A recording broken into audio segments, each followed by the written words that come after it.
Kaugnay po ng planong rekomendasyon nga ng PhilHealth kay Pangulong Bongbong Marcos na ibaba ang premium contributions, makakausap po natin ang Acting Vice President for Corporate Affairs Group ng PhilHealth, si Mr. Ray Balenya. Magandang umaga po at welcome sa Balitang Hali. Si Connie Season po ito. Magandang umaga, Ma'am Connie, at syempre sa lahat ng mga sumusubaybay sa Balitang Hali. Sir, ano ho ba ang naging konsiderasyon ninyo sa rekomendasyon na ibabaho yung premium contribution ng mga miyembro ng PhilHealth? At kung matutuloy ho yan, gaano ho ba ang ibababa? Ma'am Connie, syempre ang pangunahing konsiderasyon natin dito, yung kapakanan po ng atin pong mga miyembro. Kaya in the light of this development, ay itong ipinahayag ng ating President and CEO, si Sir Mandy Ledesma Jr.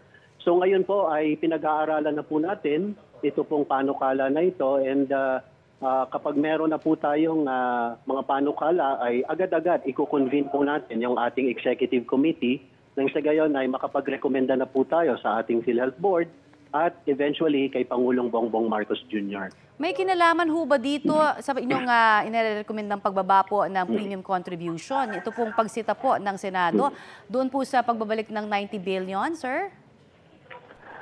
Well, ang pangunahin nga natin na isinasaalang-alang, Ma'am Connie, no, ay syempre ay yung kapakanan ng ating mga miyembro at nasa provided din naman po sa batas, no, na kapag tayo po ay meron na po na excess fund, ay maaaring ito ay gamitin, no, sa pagpapabuti ng mga benepisyo at gayon din sa pag-reduce ng ating contribution. So ito na po yung provision ng batas na atin na pong tinitingnan para po makagaang naman tayo sa ating mga miyembro. No?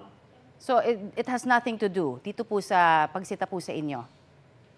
Well, sabihin na natin na bahagi na rin po yun. No? Ito kasi yung atin pong laging tinitingnan at Ma'am Connie, yun po ang ating position. Alright, kung ibababa ho itong premium contribution, baka daw magkaroon naman ng epekto ito, no, dun sa pondo at yung mga benepisyong iaalok po ng PhilHealth. Well, definitely, titingnan po natin kung ano magiging impact niyan. So, ang titingnan natin, ano po yung pinakamarapat na level of reduction. No? So, sa ngayon, wala pa ho tayong may bibigay na information patungkol po dito. Pero ang atin pong mai-assure sa atin pong mga miyembro, hindi po nito dapat maapektuhan yung ating mga benepisyo. In fact, nakaprograma na po, Ma'am Connie, yung atin pong benefit enhancement. Sinimulan na po natin yan last year at magtutuloy-tuloy po yan as directed by our PhilHealth Board. Okay, sabi po ng ilang mga healthcare groups na advocates, kulang daw yung tulong ng PhilHealth kung tutuusin. Pero yung pala, may sobra nga hong pondo. Ano po ba ang inyong posisyon dito para mas mapaganda pa? No? Sabi niyo may mga nasa pipeline na kayo ng mga programa. Pero ano ho ang masasabi niyo unang-una doon sa kakulangan ng nare-receive, no, natatanggap po ng mga benepisyo ng mga PhilHealth members? Opo, Ma'am Connie, we acknowledge, no, yung kanila pong saloobin patungkol dito at ito na po ang atin pong urgently na tinutugunan. Last year po ay marami na tayong mga in-enhance, no, yung atin pong dialysis package at kamakailan ay tinaasan pa natin to 4,000 pesos per session. May mga certain conditions na talagang high burden, no, sa ating mga pasyente at ito po ay itinaas natin ng more than double. Ngayong taon, sabi kanina na nasundan ko yung report po ninyo na 30% of all the case rates, no, ay tinaas natin at hindi pa pagkatapos iniutos po agad ni Sir Mandy Ledesma yung pag-aaral para sa next round, no, of increase. So for this year ay talagang nakatuon kami sa pagpapabuti ng ating mga benepisyo. So in due time, Ma'am Connie, ay talagang mararamdaman ng ating mga miyembro yung kanila pong benepisyo from PhilHealth. Sir, may mga nagsasabi ng ibang grupo kung po pwede naman daw palang maibaba, no, ng yung kanilang binabayaran. Bakit ngayon lamang? At kung po pwede rin naman palang madagdagan yung benepisyo, bakit ngayon lamang? Meron bang specific po na mga nangyari na mga bagay kung bakit maaari naman palang gawin at hindi ho nagawa noon pa?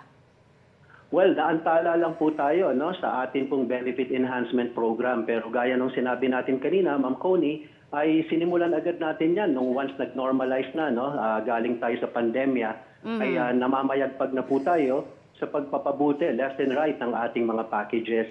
At ito naman po na possible reduction sa ating premium contribution, sabi ko nga po kanina, ito'y nasa saad din naman po sa batas at bilang pagkilala sa condition, no, sa sitwasyon ng marami po nating mga kababayan na naapektuhan pa rin ng pandemya, na naghihirap, no, mahirap ang buhay, isa itong option na ngayon po ay atin na pong ipinapatupad. Alright, marami pong salamat sa inyong binigay sa aming oras dito sa Balitang Hali, sir. Ma'am Connie, maraming salamat din po at mabuhay po kayo. Yan po naman si Acting Vice President Ray Balenya ng PhilHealth. Kapuso, para sa mga maiinit na balita, mag-subscribe sa GMA Integrated News sa YouTube.